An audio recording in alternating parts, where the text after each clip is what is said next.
ప్రభుత్వం ప్రజల్ని మోసం చేసినా హామీలు అమలుపరచకపోయినా ప్రజల తరపున ప్రశ్నిస్తానని డిప్యూటీ సీఎం పవన్ కళ్యాణ్ ప్రగల్భాలు పలికారని, సూపర్ 6 పథకాలు అమలు కాకపోవడంపై ఇప్పుడెందుకు ప్రశ్నించడం లేదని వైసీపీ కళ్యాణదుర్గం ఇన్ఛార్జ్ మాజీ ఎంపీ తలారి రంగయ్య, వైసీపీ పిఠాపురం ఇన్ఛార్జ్ మాజీ ఎంపీ వంగ గీతా విశ్వనాథ్లు ప్రశ్నించారు.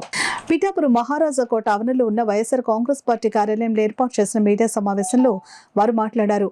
ఈ సమావేశంలో నాయకులు గండేపల్లి బాబీ, రావుల మాధవరావు, వర్ధనేటి సుజాత, ఉలవకాయల లోవరాజు, ఉలవల భూషణం, కొత్తం దత్తుడు, పెద్దపాటి రాజేష్, పితాని కాశీ, వర్ధనేటి శ్రీను, సూరవరపు అయ్యన్న తదితరులు పాల్గొన్నారు. ఈ పార్టీలో ఏ ఒక్కరు చెప్పినా ముగ్గురు చెప్పినట్లు లెక్క. ఒక భగవద్గీత కావచ్చు, ఖురాన్ కావచ్చు, ఒక బైబిల్ కావచ్చు, ఎంత పవిత్రంగా చూస్తామో అంత పవిత్రంగా మేనిఫెస్టో చేసి 100% పైబడి అమలు చేసిన ప్రభుత్వం వైఎస్ఆర్సీపీ ప్రభుత్వం. ముఖ్యమంత్రిగా జగన్మోహన్ రెడ్డి గారు అందరికీ కూడా అన్ని కార్యక్రమాలు అందించారు. అలా చేశారు కాబట్టి ఆ పార్టీ నుంచి మేమందరం కూడా ఈ ప్రభుత్వాన్ని అడుగుతున్నాం ప్రజల తరఫున. ఈరోజు మళ్ళీ మీరందరూ ఆలోచించుకోండి, మళ్ళీ కూర్చొని మాట్లాడండి. ఏం చెప్పారు? కేవలం ఏదో మేనిఫెస్టో ఇచ్చేసి మేము వస్తే ఇది చేస్తామని చెప్పలేదు. మాది గ్యారంటీ, మేము గ్యారంటీ మీకు. మేము నిధులు సమకూరుస్తాం, సంపద సృష్టిస్తాం, మేము తప్పకుండా ప్రజలందరికీ అన్నీ చేస్తాం. ఇవాళ ప్రజలందరూ ఒక పక్క మేము మా అందరికీ బహుశా మీ ప్రజాప్రతినిధులకు కూడా, ఈ ప్రభుత్వంలో ఉన్న ప్రజాప్రతినిధులు కూడా ఒత్తిడి వచ్చి ఉంటుంది. ఎందుకంటే ప్రతిపక్షంలో ఉన్న మాకే ఒత్తిడి వస్తుంది.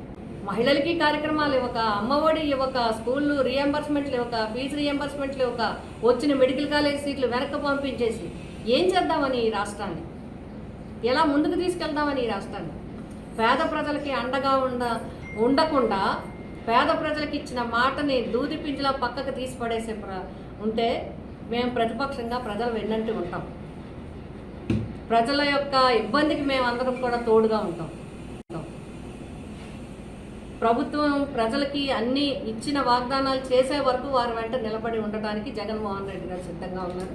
మేమందరం కూడా మా పిఠాపురం నియోజకవర్గం తరఫున, మా వైఎస్ఆర్సీపీ అందరి పార్టీ యంత్రాంగం అందరి తరఫున కూడా మేము కోరుతున్నాం, వెంటనే ఫీజు రీఎంబర్స్మెంట్ విడుదల చేయండి. వెంటనే ప్రజలకు ఇచ్చిన వాగ్దానాలన్నింటినీ చెప్పండి. మీరు చాలా నొక్కి ఒక్కాడించి వేయమని నమ్మకం, నేను చేస్తానని ఇప్పుడు చేతులు ఎత్తేస్తే ఎట్టి పరిస్థితుల్లోనూ ప్రజల్ని గాలికి వదిలేయటం అనేది కరెక్ట్ కాదు. కాబట్టి 3 పార్టీలు కూటమి ప్రభుత్వం బాధ్యత వహించి ప్రజలకు ఇచ్చిన వాగ్దానాలన్నింటినీ అత్యంత తొందరగా వాళ్ళకి వెసులుబాటు కలిగించే విధంగా వాళ్ళ జీవన ప్రయాణంలో ఏ విధమైన ఇబ్బందులు లేకుండా ప్రభుత్వం అందించే సహకారాన్ని వెంటనే ఇవ్వాలని చెప్పి ఇప్పుడు ఉన్న ప్రభుత్వం మేనిఫెస్టోని ఏ మాత్రం కూడా కనీసం సూపర్ 6 అని చెప్పారు. కర్ణాటకలో ఎంతో కొంత సూపర్ 6 అమలైంది, తెలంగాణలో ఎంతో కొంత అమలైంది. ఇక్కడైతే ఈ రాష్ట్రంలో సూపర్ 6లో ఒక్కటి కూడా కనీసం పథకం కూడా అమలైన సందర్భం లేదు. ఏదైతే పెన్షన్ 4000 ఇస్తున్నారో సూపర్ 6లో భాగంగా లేదు. అది మనకందరికీ తెలిసిందే, అది సపరేట్.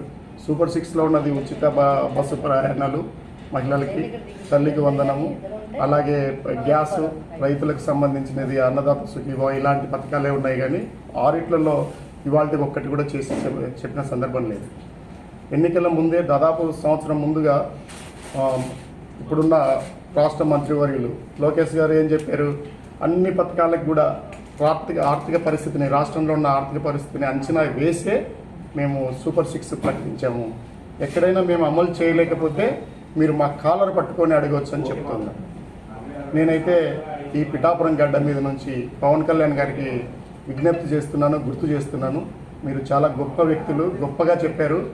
ఏదైనా సరే ప్రభుత్వం తరఫున, ప్రజల తరఫున ప్రభుత్వాన్ని ప్రశ్నించడానికే నేను పార్టీని పెట్టాను. భారతదేశంలో అట్లా చెప్పిన వ్యక్తి ఎవరు లేరు. ఇప్పుడు ప్రశ్నించమని అడుగుతున్నాను. ఎందుకు సూపర్ 6 పథకాలు ఇవ్వలేకపోతున్నారో ప్రశ్నించమని అడుగుతున్నాను. మీరు రాష్ట్రంలోనూ దేశంలోనూ మీరు అధికారాన్ని పంచుకున్నారు, కేంద్రంలో పంచుకున్నారు, రాష్ట్రంలో పంచుకున్నారు. బాధ్యతలను ఎందుకు పంచుకోలేకపోతున్నారు అని నేను అడుగుతున్నాను. అందువల్ల ఈ బాధ్యత మీరు తీసుకోవాలా. డిప్యూటీ సీఎంగా మీ పిఠాపురం గడ్డ మీద నుంచి ప్రశ్నిస్తున్నాను. రాష్ట్ర ప్రజలకు మీరు బాధ్యత వహించాలా.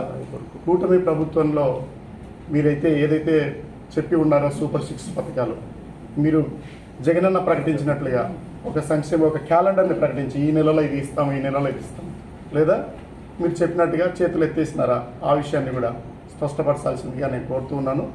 పిఠాపురం ప్రజలు మీరు పెద్ద ఎత్తున పవన్ కళ్యాణ్ గారిని గెలిపించారు. మీరు ఇప్పుడు తేడా చూడండి, 7 నెలల్లో ఏం జరిగిందో. జగనన్న ఉంటే ఏం జరిగేది, ఇప్పుడు ఉన్న ప్రభుత్వం ఏం చేస్తుంది అనేది కూడా మీరు చూడండి. వాళ్ళందరూ కూడా అబద్ధాలు చెప్పి ప్రజల్ని మభ్యపెట్టి ముంచిన ప్రభుత్వంలాగా తేలింది, కానీ ఇది మంచి చేసిన ప్రభుత్వంలాగా 7 నెలల్లో అయితే జరగలేదు. భవిష్యత్తులో సరే ఎన్ని నెలల్లో జరిగినా కానీ కూడా 4 సంవత్సరాలు 5 సంవత్సరాలు మనం వెయిట్ చేయాల్సిందే తప్పదు. కాబట్టి ప్రజలు మోసపోయారనే విషయాన్ని మరింతగా గుర్తు చేసుకోవాలని, వాళ్ళకి తగిన బుద్ధి చెప్పాలని కూడా నేను ప్రజలకి విజ్ఞప్తి చేస్తాను.